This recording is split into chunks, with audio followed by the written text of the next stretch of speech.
My 10-year-old son came in after school and murmured, "Dad, please don't be mad." I agreed, but tears slipped down his cheeks.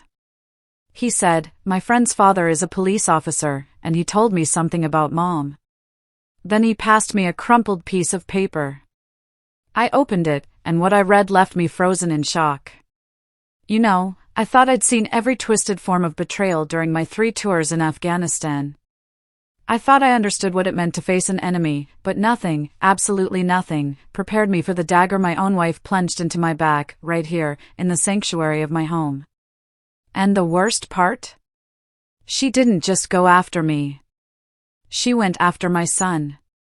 I was in the garage, just doing what I always did to keep myself grounded, cleaning my hunting rifle. It's a ritual: oil, polish, check the action. It keeps the noise from the past quiet. Then, the front door slammed. It echoed through our quiet suburban house like a gunshot, sharp and final. My hands, tough and scarred from 15 years in Army Special Forces, never paused. But when I heard my son Mark's voice crack, high, nervous, a cold knob formed in my stomach. I've learned to read danger in the smallest details: a shifted shadow, a trembling voice, a way someone avoids eye contact. Mark's tone had all 3. Inside, I found him hunched over the kitchen island, his small frame shaking. His backpack lay forgotten by the door, its contents spilled across the hardwood floor I'd installed with my own hands. "What's wrong, son?" I asked, my voice calm, but every nerve in my body was screaming. He snapped his head up, and my heart clenched. His cheeks were streaked with tears, and his eyes, they looked far older than 10 years should allow. "Dad, promise me you won't get mad." I nodded, though every instinct screamed danger. In Kandahar, that feeling meant an IED or sniper fire. Here, in our pristine kitchen with Rebecca's carefully arranged orchids, it felt infinitely worse. Mark's crying intensified, great heaving sobs that shook his narrow shoulders. "My friend's dad works in police," he gasped between sobs. "He said something about Mommy. He told me to give you this." With trembling fingers, Mark handed me a crumpled piece of paper. My world tilted as I unfolded it, my mind struggling to process the familiar handwriting of Detective Clint Hampton. "Clayton, meet me at Murphy's bar tonight at 9 p.m. Come alone. What I have to show you about Rebecca will destroy your family, but you need to know. Trust no one else with this. Clint." My expression never changed. That cold, clinical calculation that had kept me alive in war zones activated instantly.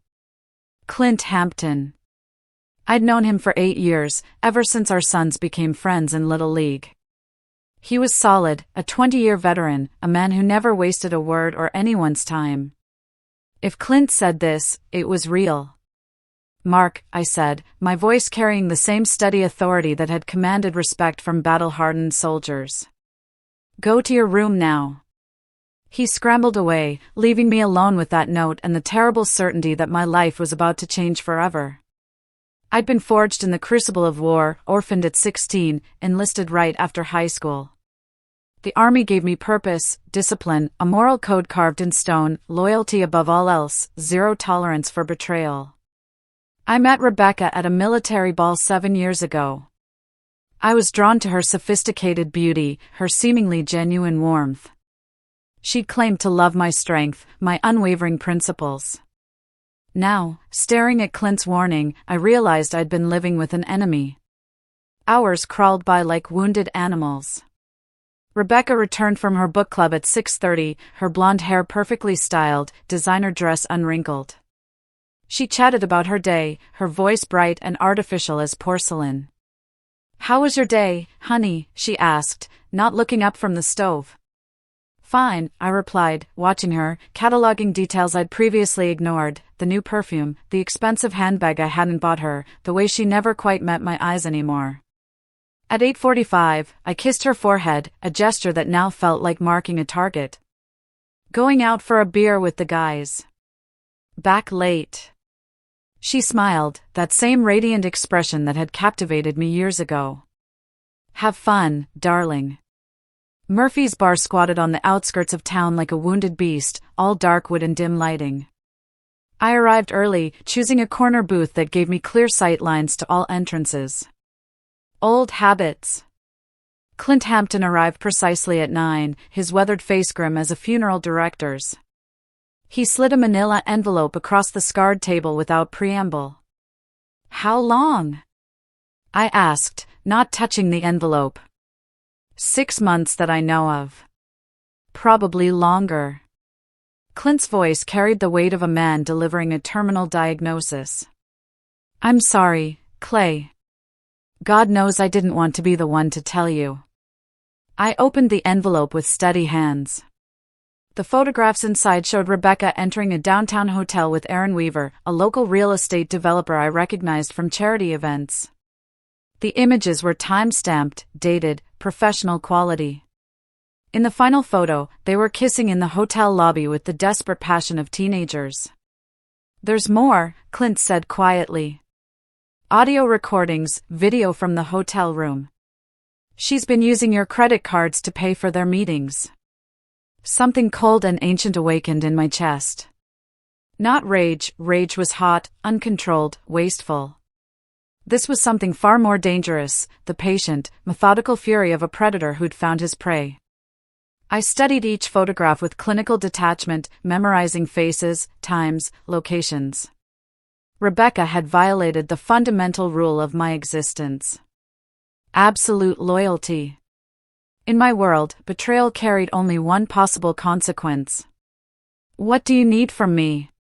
Clint asked. I finally looked up at him, and Clint Hampton, a man who'd faced down armed criminals and drug dealers without flinching, had to suppress a shiver at what he saw in my gray eyes. "Time," I said, "and your silence." The hunt had begun. I returned home to find Rebecca asleep, her breathing soft and regular in our king-sized bed. For a moment, I stood in the doorway, studying the woman I'd shared my life with, searching for some sign of the stranger she'd apparently always been. Her face, relaxed in sleep, looked younger, almost innocent. The irony wasn't lost on me. I moved through the house like a ghost, my special forces training making me soundless on the hardwood floors. In my study, I powered up my computer and began what I did best, intelligence gathering. Aaron Weaver's life unfolded across multiple browser tabs. 38 years old, divorced twice, owner of Weaver Properties, a mid-level real estate firm. His social media painted him as a man who believed his own press releases, photos of expensive watches, luxury cars, and various women who weren't his ex-wives. The type who measured success in square footage and stock options. But I dug deeper, accessing databases most civilians never knew existed. Military connections had their advantages. Aaron's financial records revealed a man living beyond his means, leveraging one investment to fund the next in an increasingly desperate pyramid. His divorce settlements had been brutal, leaving him cash poor despite his apparent wealth. More interesting were the personal details. Aaron Weaver had grown up in foster care, bouncing between homes until aging out of the system at 18. No family, no real friends, no one who would miss him if he simply disappeared.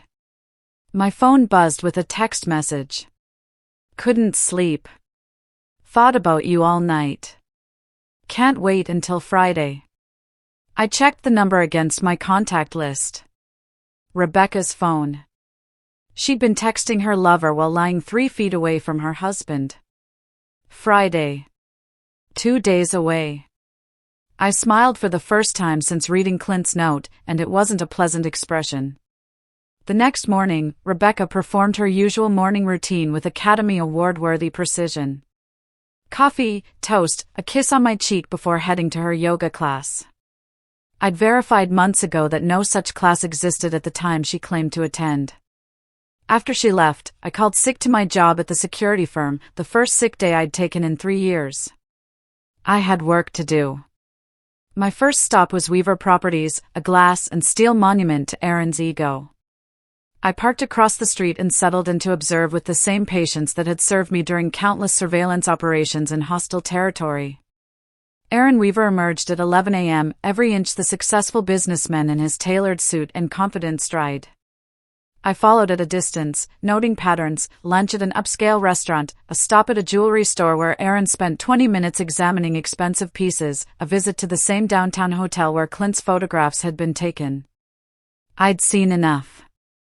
I drove to Rebecca's actual location, a coffee shop 3 blocks from the hotel, where she sat with 2 other women, laughing and animated, her book club. Apparently, at least that part hadn't been a complete lie. I photographed her through the window, time-stamped and dated, evidence for later use. That evening, Rebecca returned home bubbling with enthusiasm about her day.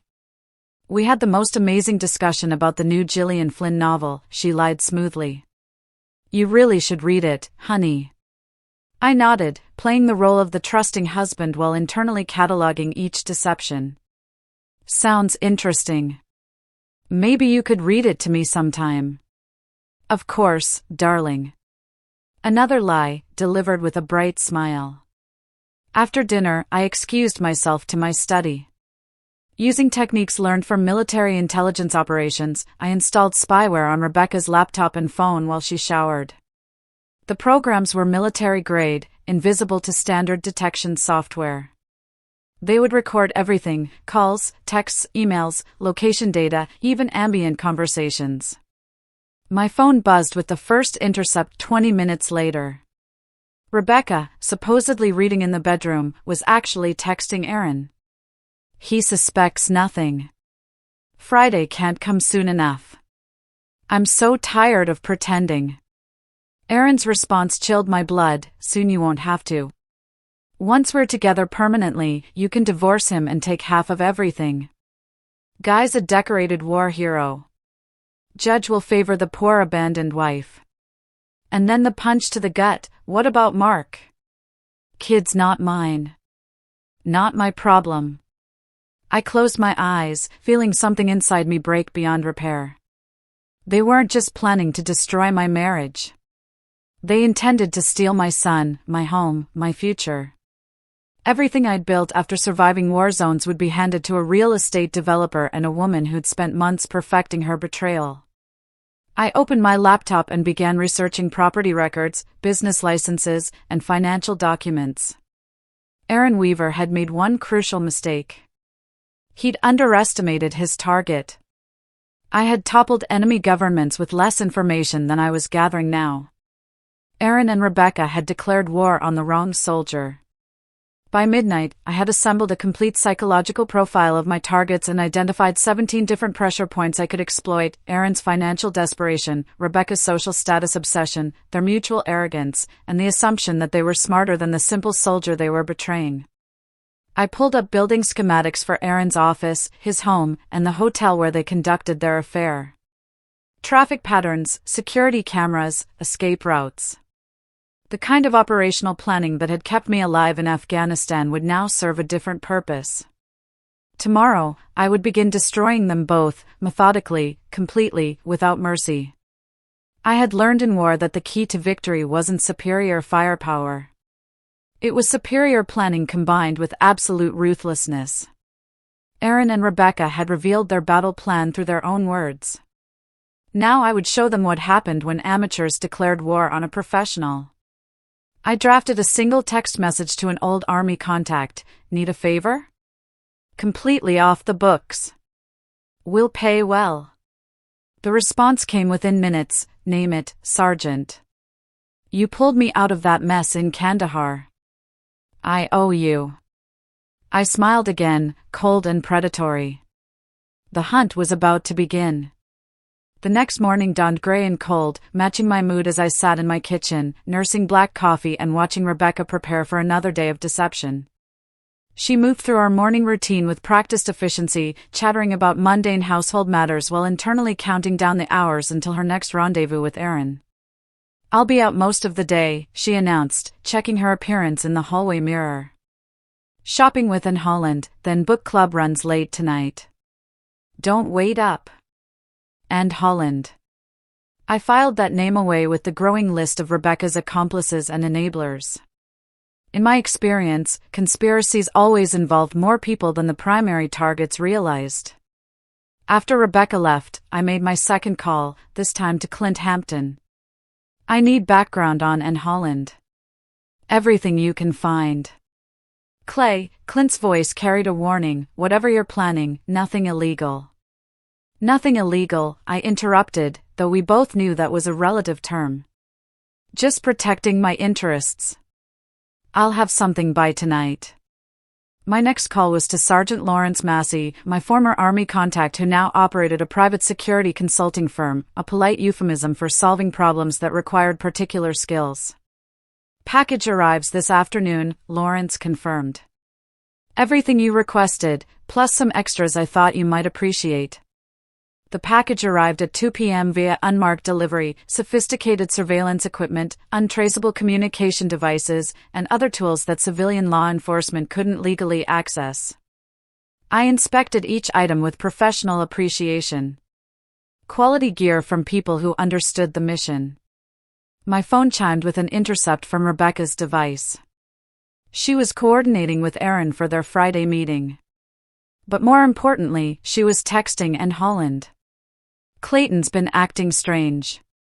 Quiet, watching me. Think he knows. Anne's response revealed everything, calm down. Men are oblivious. Just act normal until you can file papers.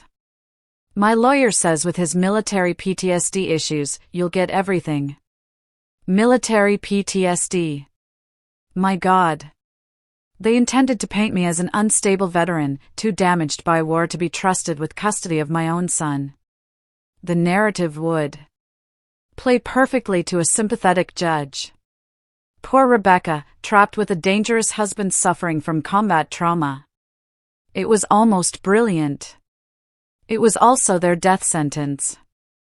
I drove to Aaron's office building and surveyed the structure with a professional eye, glass facade, single stairwell, predictable security measures. I noted the positions of surveillance cameras, identified blind spots, and mapped escape routes. The building's architectural plans, obtained through Lawrence's contacts, revealed structural weaknesses that could prove useful.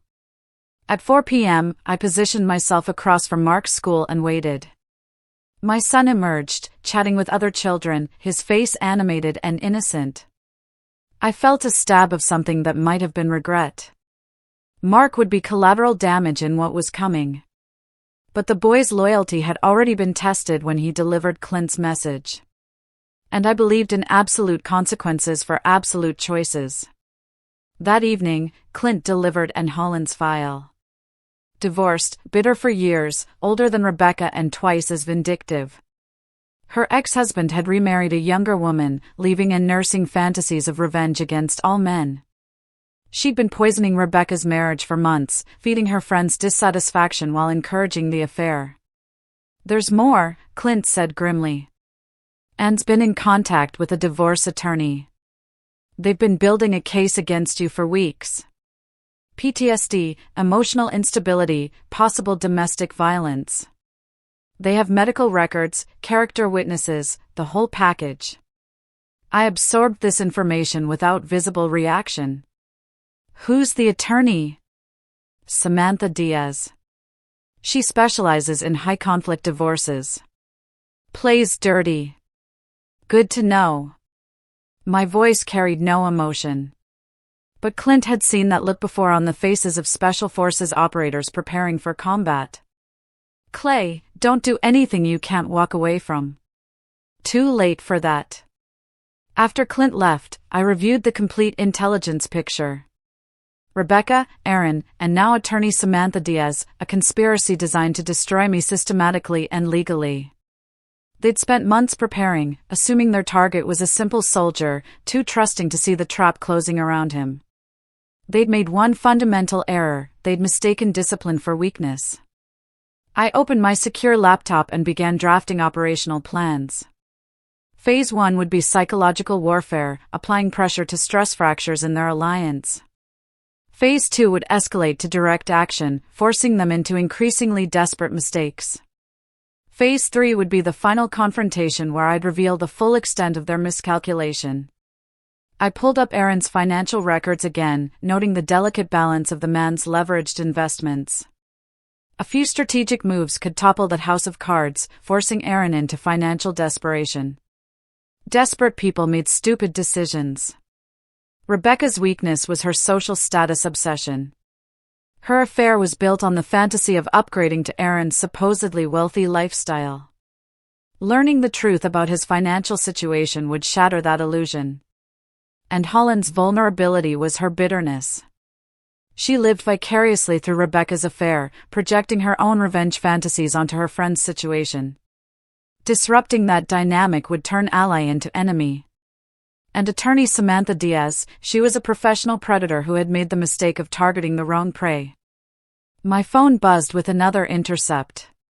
Rebecca texting from her supposed book club, tomorrow night. Finally going to tell him I want a divorce. Aaron will be waiting at the hotel if things go badly tomorrow night. Friday.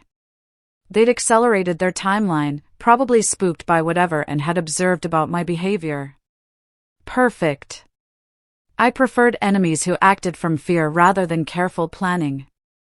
I drafted a message to Lawrence. Operation begins tomorrow night.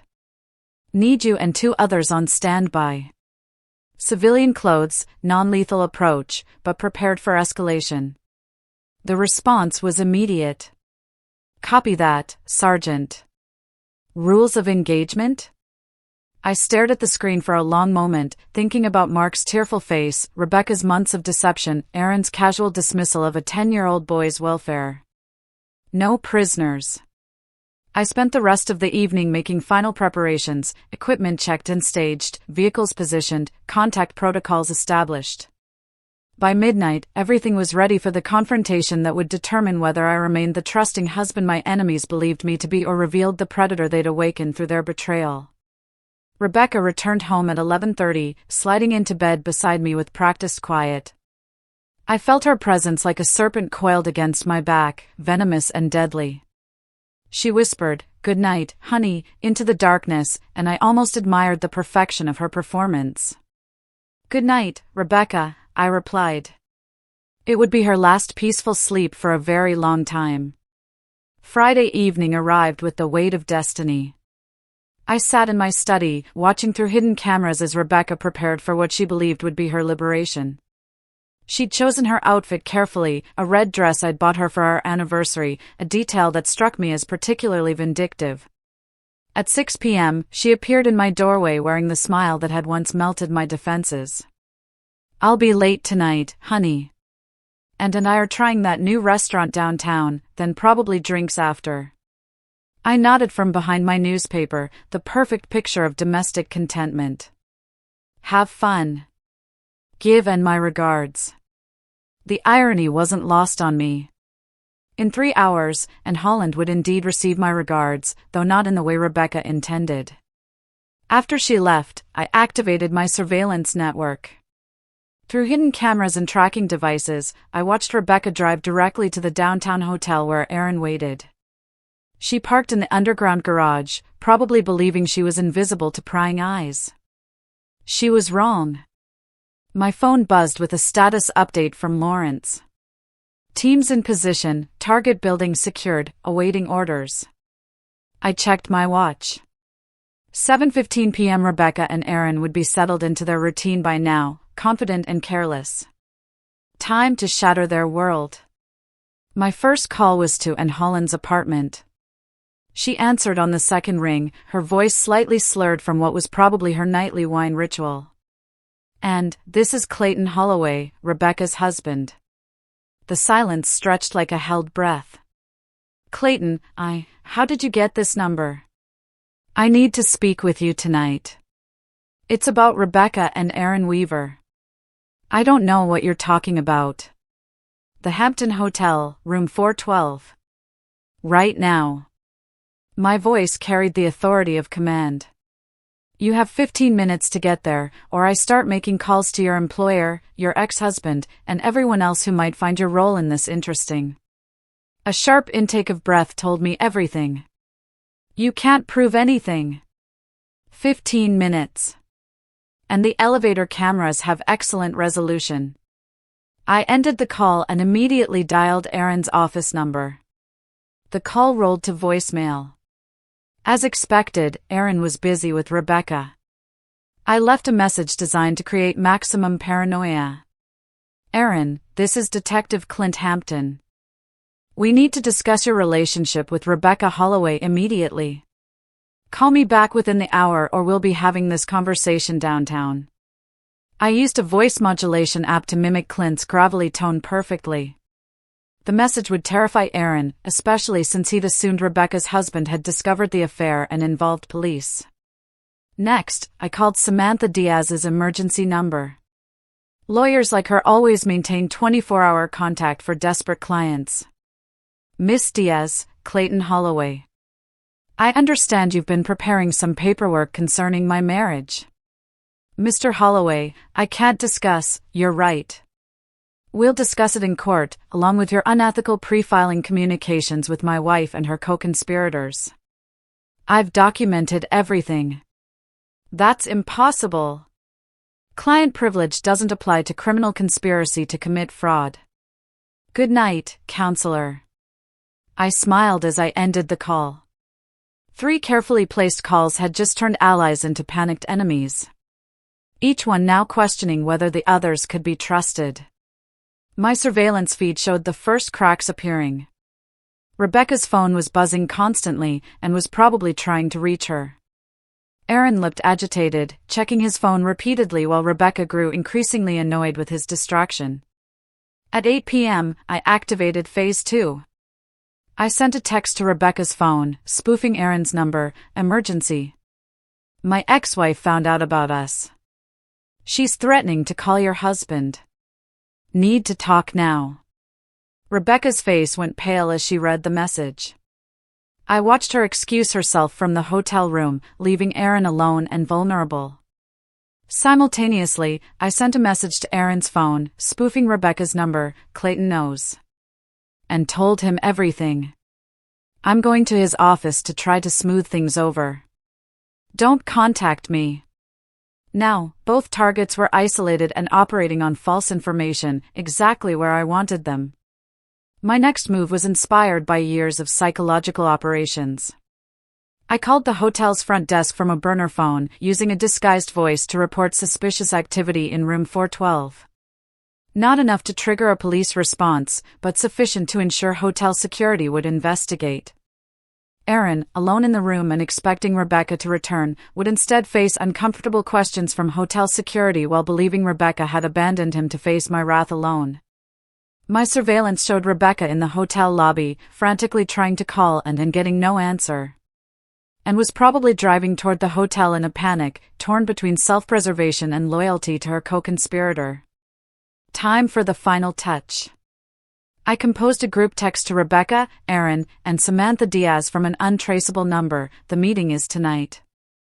All parties present. Hampton Hotel parking garage, level B2. Come alone or face the consequences of your choices. The message would terrify them, especially since it suggested someone knew about all 4 conspirators. They'd each assume one of the others had betrayed the group. By 8:30 p.m., my surveillance network showed all 4 targets converging on the hotel in various states of panic. Rebecca and Aaron would find each other, but their trust was already shattered by the false messages. And would arrive expecting to find Rebecca in crisis. Samantha Diaz would come prepared for damage control but find chaos instead. I locked my house and drove toward downtown, my mind calm despite the storm I'd unleashed. In my experience, the most effective battles were won before the enemy realized they were under attack. My phone buzzed with updates from Lawrence. Multiple targets arriving. Situation developing as planned. Ready for next phase. Hold position. Let them destroy each other first. I parked 3 blocks from the hotel and activated my mobile surveillance station. Through live feeds, I watched Rebecca and Aaron arguing in the parking garage while an Holland sedan circled nearby, its driver clearly confused and frightened. The trap was closing perfectly. The conspirators who'd spent months planning my destruction now faced each other with no trust, no communication, and no understanding of how their carefully constructed plot had collapsed into chaos. But I wasn't finished. The real demonstration was about to begin. The parking garage beneath the Hampton Hotel had become a pressure cooker of fear and accusations. I watched through my mobile surveillance system as my targets gathered in the fluorescent-lit concrete tomb, each one believing they'd been summoned by an unknown enemy who somehow knew their secrets. Rebecca and Aaron stood near Aaron's BMW, their body language screaming conflict. Even without audio, I could see their relationship fracturing in real time. Aaron gestured angrily while Rebecca checked her phone obsessively, probably still trying to reach Anne. And Holland's sedan finally parked 2 spaces away. She emerged slowly, her face pale and drawn. The wine from earlier had clearly worn off, leaving her sober and terrified. She approached Rebecca cautiously, like someone walking into a minefield. The 4th player arrived precisely on schedule. Samantha Diaz stepped out of a black Mercedes, her lawyer's composure intact, but her eyes scanning the garage for threats. She'd come prepared for trouble. I noted the briefcase in her left hand, and the way her right stayed near her purse. I activated the next phase of my operation. My first move was simple, but devastating. I triggered the fire alarm in the hotel above. The piercing wail echoed through the parking garage, adding urgency and chaos to an already volatile situation. Emergency lighting kicked in, casting harsh shadows that made everyone look like criminals. Next, I used my voice modulation system to call each of their phones simultaneously, cycling through different disguised voices. To Rebecca, your husband knows everything.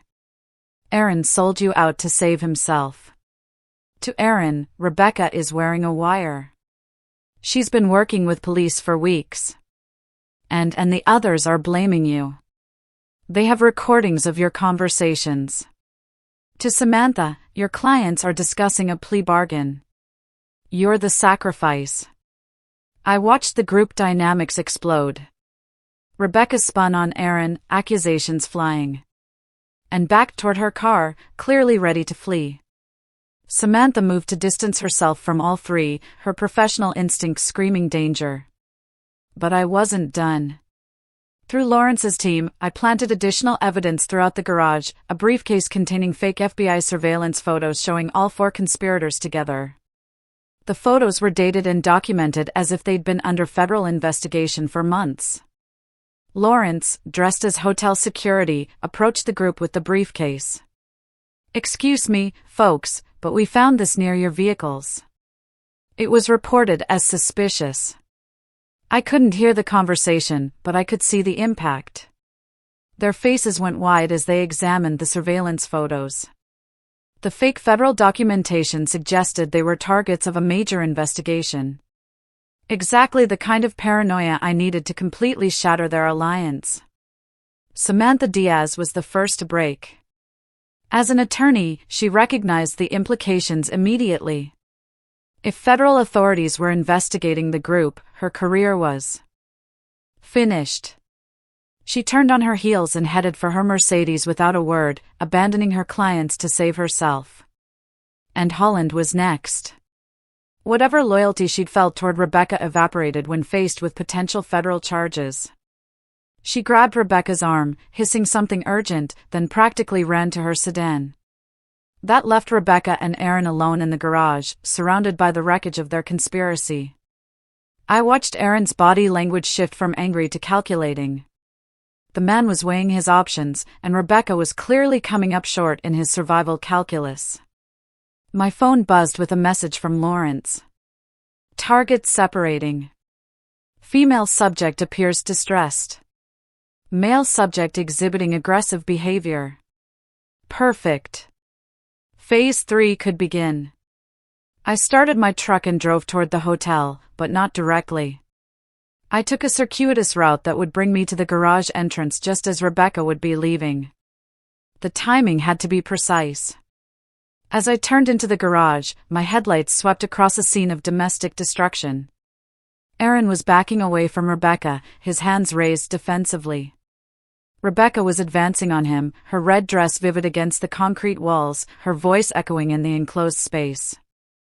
I parked and stepped out of my truck, moving with the deliberate calm that had served me in combat zones.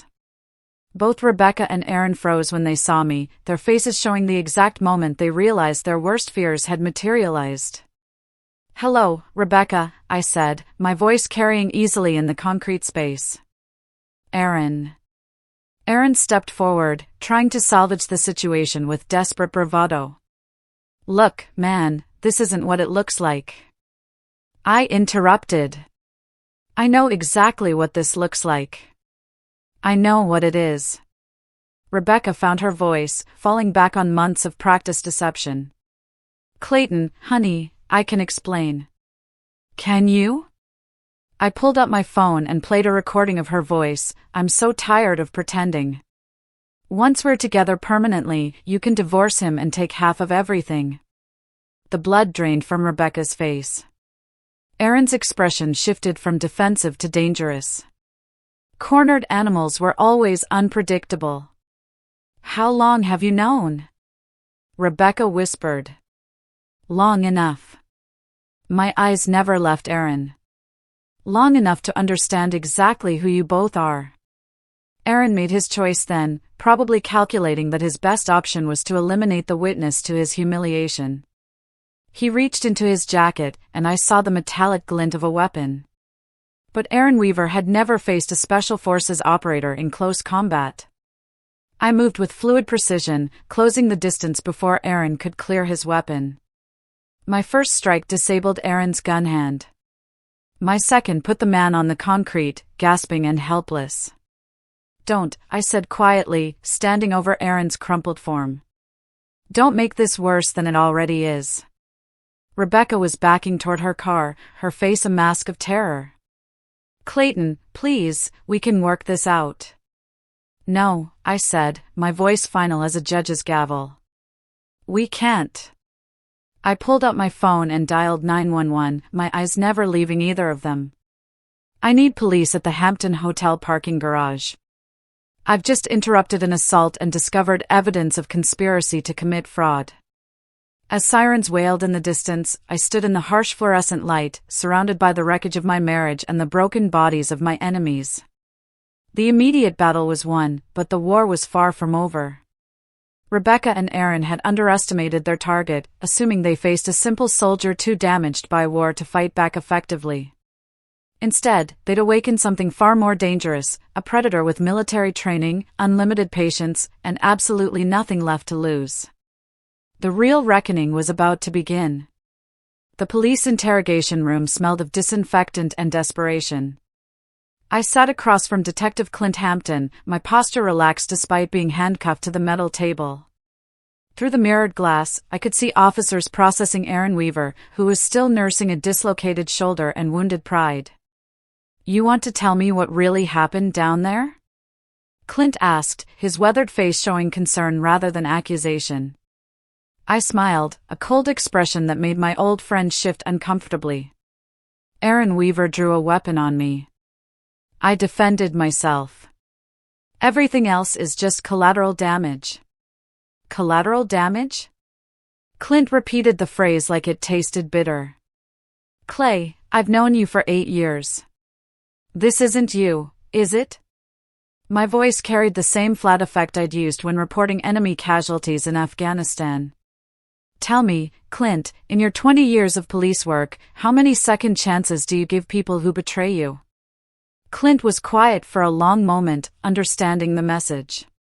In his world, as in my former world, certain lines couldn't be uncrossed.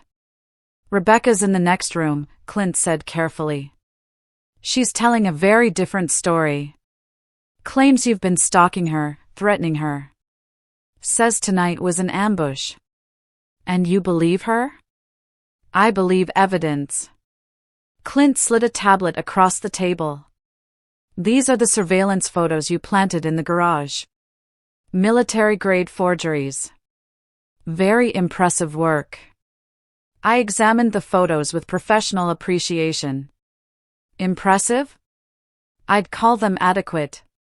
The FBI documentation was more challenging. Their paper stock is difficult to replicate. So, you admit to manufacturing evidence? I admit to revealing the truth through creative means. My gray eyes met his directly. Every photo shows real events, real people, real conspiracy. The only fiction was the federal investigation. Clint rubbed his temples, looking every day of his 55 years. Clay, this is conspiracy to commit justice, I interrupted. Because that's what this is, Clint. Justice for a decorated veteran who trusted the wrong people. The door opened and Rebecca entered, flanked by a public defender. Samantha Diaz had apparently decided her reputation was worth more than her retainer fee. Rebecca's red dress was wrinkled and stained, her carefully styled hair now hanging in limp strands around her pale face. "Hello, darling," I said pleasantly. "Enjoying the accommodations?" Rebecca's lawyer, a nervous young man named Jason Garrett, cleared his throat. "Mr. Holloway, my client is prepared to testify about your pattern of threatening behavior." "What pattern?" My voice remained conversational. "The pattern where I worked 60-hour weeks to support my family? The pattern where I trusted my wife completely? Or perhaps the pattern where I never once raised my voice, let alone my hand, in 7 years of marriage?" "You've been surveilling her," Rebecca said, her voice shaking, stalking her, threatening her friends. "I've been documenting a criminal conspiracy to commit fraud." My correction was precise, clinical. "There's a difference, though I understand why you might confuse the two." Clint leaned forward. "Clay, we found surveillance equipment in your home. Audio recording devices, computer monitoring software, all perfectly legal in my own residence," I replied. "I was protecting my assets from theft, which, as it turns out, was prevalent." Jason Garrett tried again. "Your client has admitted to manufacturing evidence, threatening witnesses." "My client," Clint interrupted, "hasn't been charged with anything yet. Aaron Weaver, on the other hand, is facing assault charges for drawing a weapon on an unarmed man." Rebecca's face crumpled. "Clayton, please. Can't we work this out privately? For Mark's sake." For the first time since entering the room, my expression changed. The mask of professional calm slipped, revealing something far more dangerous underneath. "Mark." The name came out like a curse. "You want to discuss my son?" "Our son," Rebecca whispered. "Is he?" My voice dropped to barely above a whisper, but somehow it filled the room. "Because according to your text messages, he's not Aaron's problem. According to your legal strategy, he's a weapon to be used against his father's PTSD." I leaned forward, my handcuffs rattling against the table. "Tell me, Rebecca, when exactly did you decide that destroying a 10-year-old boy's family was acceptable collateral damage in your little romance?" You never meant for me to find out." My interruption was surgical in its precision. "You meant to blindside me with divorce papers, paint me as an unstable veteran, and walk away with half my assets and full custody of my son. You meant to let Aaron Weaver help raise the child of a man he dismissed as irrelevant." Rebecca was crying now. Great heaving sobs that might have moved me months ago. Now they simply provided confirmation that my assessment had been accurate. "Where is Mark now?" I asked Clint. "Child Services picked him up from school. He's in temporary foster care until what?" My voice carried lethal quiet. "Until a judge decides whether the decorated war veteran or the adulterous wife makes a better parent." The room fell silent, except for Rebecca's muffled crying. I studied the faces around me, Clint's conflicted loyalty, Jason Garrett's obvious discomfort, Rebecca's theatrical grief. "Clint," I said finally, "I need 5 minutes alone with my wife." "Clay, I can't." 5 minutes. Uncuffed. No recording devices. My eyes never left Rebecca's face. "I think we need to discuss terms." Clint hesitated, then made the decision that would define the rest of the case. He unlocked my handcuffs and ushered Jason Garrett toward the door. 5 minutes, he warned. "And Clay, nothing that I'll have to investigate later." The door closed, leaving husband and wife alone for the first time since the parking garage. I rubbed my wrists, studying Rebecca with the same clinical detachment I'd once used to assess enemy combatants. You have one chance, I said quietly. One opportunity to salvage something from this wreckage. Rebecca looked up, hope flickering in her eyes. What do you want? I smiled, and Rebecca suddenly understood why Aaron Weaver was still in the emergency room getting his shoulder reset. Everything, I said simply.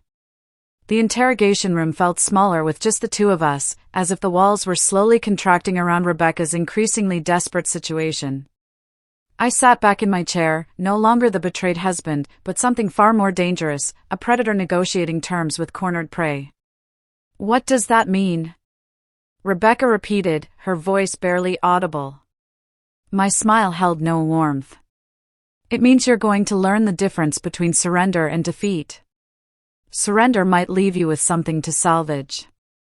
Defeat? I shrugged. Defeat means I take everything and salt the earth behind me. Rebecca's hands trembled as she wiped tears from her cheeks. Clayton, please. We were married for 7 years. Doesn't that mean anything? It did. Past tense. My voice carried the finality of a closing coffin. Those 7 years taught me that you're an exceptional actress. The woman I thought I married never existed. That's not true. Isn't it? I leaned forward. The woman I married wouldn't have spent 6 months planning my destruction. She wouldn't have used our son as a weapon. She wouldn't have painted me as a dangerous veteran to justify stealing half my assets. Rebecca flinched at each accusation, recognizing the truth in them. I felt trapped. The marriage was what? Comfortable, secure, boring? My interruption was surgical. Was it so terrible being married to a man who worked himself to exhaustion providing for you? So unbearable being the wife of someone who never raised his voice, never stayed out late, never gave you reason to doubt his loyalty? You don't understand, Rebecca said desperately. Aaron made me feel alive again. Special, like I mattered.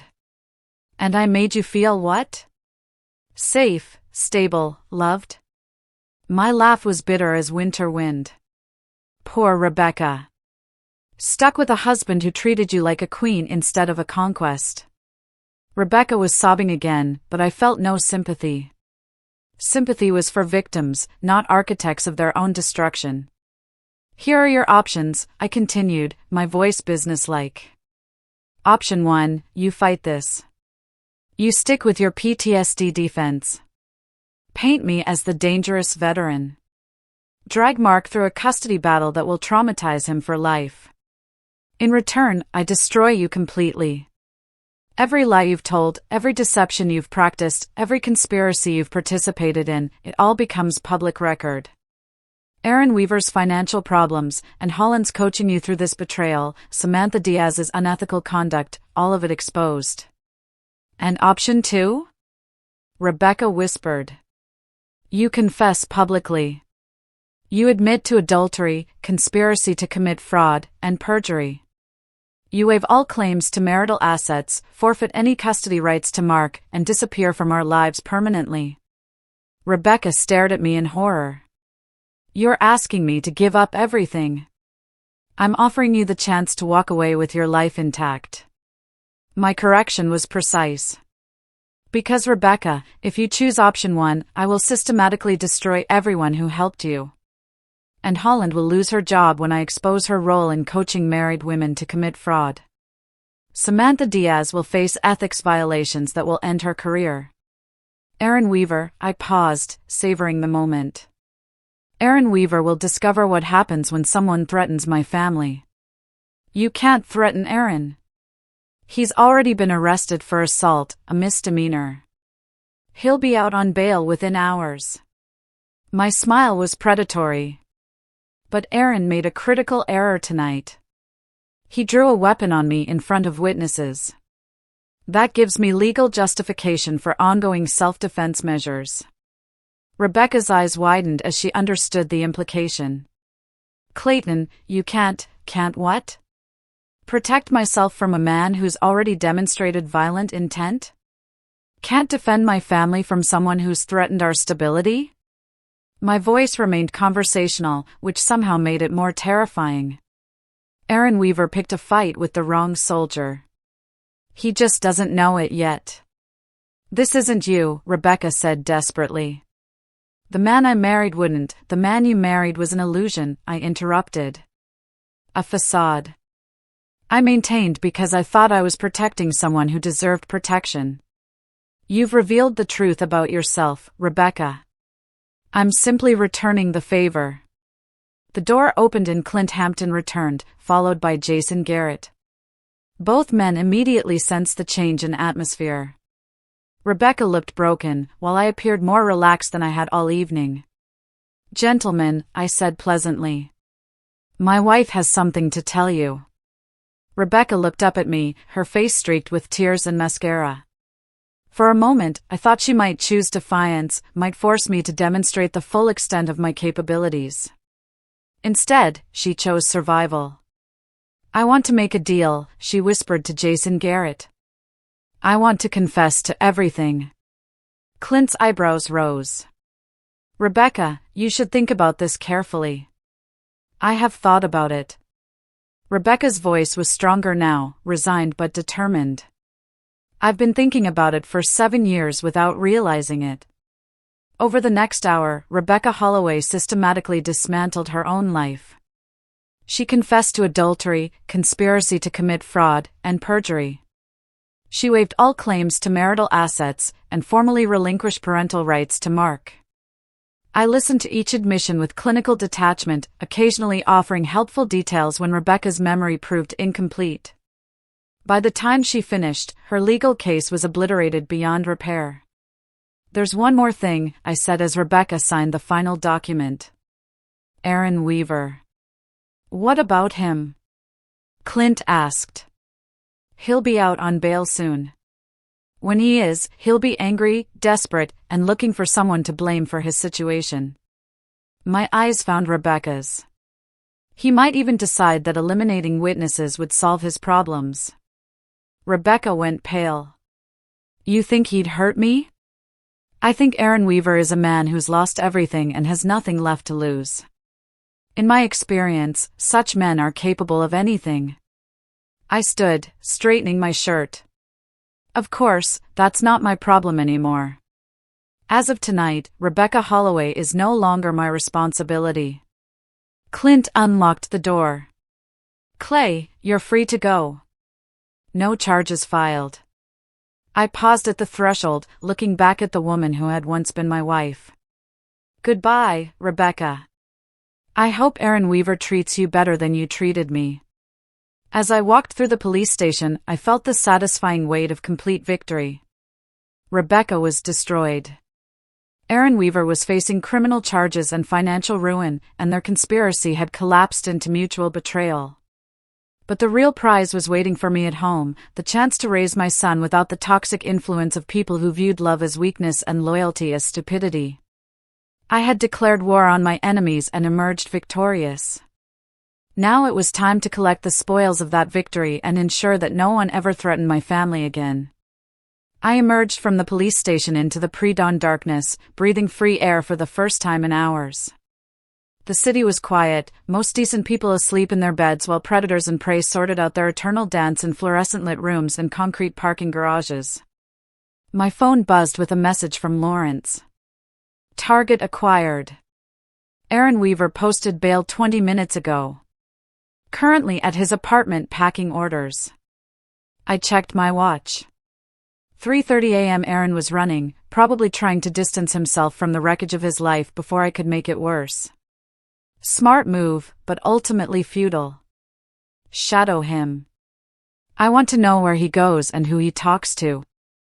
Non-interference unless he becomes a threat. Copy that. What about the other players? I considered. And Holland and Samantha Diaz were minor pieces in a game that was now over. They'd learned their lesson through proximity to the destruction of Rebecca and Aaron. Pursuing them further would be wasteful overkill. Let them go. They're no longer relevant. My next priority was Mark. Child Services would release my son into my custody within hours, assuming Rebecca's confession held up under legal scrutiny. I had no doubt it would. My military record was spotless. My civilian life equally clean. By contrast, Rebecca's fresh criminal confession made her an automatic disqualification for custody. The drive home took me past the Hampton Hotel, where crime scene tapes still fluttered around the parking garage entrance. By afternoon, the story would be in the newspapers: decorated veteran uncovers wife's fraud conspiracy. The narrative would paint me as the wronged husband who'd fought back against systematic betrayal. Exactly the image I wanted to project. Public opinion would be crucial in the coming custody hearing. Judge and jury would see a war hero defending his family against manipulative predators, not a dangerous veteran stalking his wife. Rebecca's confession had guaranteed that narrative. My house felt different as I entered through the garage, cleaner somehow, as if removing Rebecca's presence had purified the air itself. I walked through rooms that no longer held the memory of her deception, seeing my home clearly for the first time in months. In my study, I powered up my surveillance system and reviewed the night's intelligence. Rebecca was being processed through county jail, probably spending her first night in a cell she'd never imagined occupying. Aaron's apartment building showed signs of hasty departure. Lights on, but no movement for the past hour. My secure phone rang. Lawrence with an update. Targets on the move. Heading south on Interstate 95, traveling fast. Looks like he's running for real. Any indication of destination? Negative. But Clay, he made some calls before leaving. Coupled to unknown numbers, one to what looks like a criminal attorney in Miami. I smiled. Aaron Weaver's problems were about to become far worse than anything I could have arranged. Sometimes the universe provided its own justice. Mark was watching me carefully. Dad, are you going to be different now? Different how? Mom said you might get sick because of the war. She said sometimes soldiers get broken. I felt cold rage burn through me at Rebecca's final betrayal, poisoning our son's mind against his own father, planting seeds of fear and doubt that might take years to overcome. Your mother said many things that weren't true, I replied evenly. I'm not broken, Mark. I'm exactly who I've always been. The only difference is that now there's no one pretending otherwise. As the morning sun streamed through our kitchen windows, I sat with my son and planned our future. Rebecca was gone. Aaron was running toward federal charges, and their conspiracy was nothing but wreckage. But the most important victory was sitting across from me, slowly learning to trust again. Mark would grow up understanding the difference between strength and weakness, loyalty and betrayal, justice and mercy. I had won more than a war. I'd secured my son's future. And in the end, that was the only victory that truly mattered. 3 months later, I stood in my backyard watching Mark practice with the baseball equipment we'd bought together. The boy's swing was improving, his confidence returning day by day like a flower gradually turning toward sunlight. The legal proceedings had concluded with surgical efficiency. Rebecca had been sentenced to 18 months for fraud and perjury, serving her time in a minimum security facility 3 states away. She'd written Mark exactly 1 letter, which I'd read first and then filed away unopened. The boy deserved to make his own choice about contact when he turned 18. Aaron Weaver had proven to be an even more spectacular failure than I had anticipated. The federal investigation Lawrence had discovered was part of a massive real estate fraud scheme involving money laundering and tax evasion. Aaron was now facing 15 years in federal prison. His assets seized. His empire dissolved into legal settlements and creditor claims. And Holland had moved to another state after losing her job. Word of her role in the conspiracy had spread through their small professional community like wildfire. Samantha Diaz faced ethics violations that would likely end her legal career. The supporting cast of my war had scattered to the winds, their lives forever marked by their association with Rebecca's betrayal. Dad, watch this. Mark called out, preparing for another swing. I smiled, a genuine expression that felt foreign after months of calculated coldness. Show me what you've got, champ. The boy connected solidly, sending the ball sailing across our yard. Mark pumped his fist in celebration, and I felt something I hadn't experienced since reading Clint Hampton's note, pure, uncomplicated joy. My phone buzzed with a message from Lawrence. Final report attached. All loose ends tied up. Target confirmed. Incarcerated. No possibility of early release. Operation complete. I deleted the message without reading the attachment. That chapter of my life was closed. The book sealed and filed away. What mattered now was the future I was building with my son. Mark, I called out. Come here for a minute. The boy trotted over, baseball glove in hand, his face bright with exertion and happiness. I want to tell you something important, I said, kneeling to meet my son's eyes. What happened with your mother? It doesn't change who you are or who you can become. You're not responsible for her choices, and you're not limited by them. Mark nodded solemnly. I know, Dad. You told me that before. I'm telling you again because it's important. You have the chance to be better than all of us. Stronger, kinder, more loyal. But that's a choice you'll have to make every day for the rest of your life. What if I make the wrong choice sometimes? I smiled. Then you learn from it and make a better choice next time. That's what good men do, Mark. They learn, they grow, and they protect the people they love. Mark hugged his father, and I felt the last of my rage finally dissipate. Rebecca and Aaron had taken their betrayal to the grave of their former lives, but they couldn't touch what I was building now. That evening, after Mark was asleep, I sat in my study reviewing college fund investment options and youth baseball league schedules.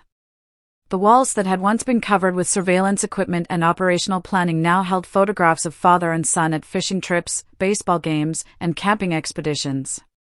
My secure phone rang one final time. Clint Hampton's voice carried across the encrypted connection. Clay, just wanted you to know Rebecca's parole application was denied. She'll serve her full sentence. Good to know, I replied, though it changed nothing. Rebecca's fate had been sealed the moment she chose betrayal over loyalty. There's something else. Aaron Weaver was found dead in his cell this morning. Apparent suicide, though the circumstances are unusual. I felt no surprise, no satisfaction, no regret. I see. Clay, you wouldn't know anything about that, would you? I interrupted gently. I'm a single father raising a 10-year-old boy. My days are filled with homework, baseball practice, and bedtime stories. I don't have time for anything else, do I? Right. Of course. Clint was quiet for a moment. How's Mark doing? Better. We both are. After ending the call, I destroyed the secure phone and the encrypted communication equipment. That part of my life was officially over. Tomorrow, I would be nothing more dangerous than a devoted father helping his son with mathematics homework. I checked on Mark one final time before going to bed, watching the boys sleep peacefully in a room decorated with baseball posters and model airplanes. This was my real victory. Not the destruction of my enemies, but the preservation of my son's innocence and future. I had fought my war and won completely. Rebecca was imprisoned, Aaron was dead, their conspiracy was destroyed, and their supporters were scattered. But more importantly, Mark was safe, loved, and growing into the kind of man who would never betray the people who trusted him. As I turned off the lights and headed to my own room, I reflected on the fundamental truth I'd learned: loyalty was everything. Betrayal was unforgivable, and some lines, once crossed, could never be uncrossed. My enemies had learned that lesson too late to save themselves. But Mark would grow up understanding it from the beginning. And that knowledge would serve as both shield and sword for the rest of his life. The war was over. The future belonged to the victors. and I had no intention of ever being defeated again. So, what would you have done in my place? Have you ever had to fight back against someone who tried to destroy everything you cared about? Let me know your thoughts in the comments below. I really want to hear what you think.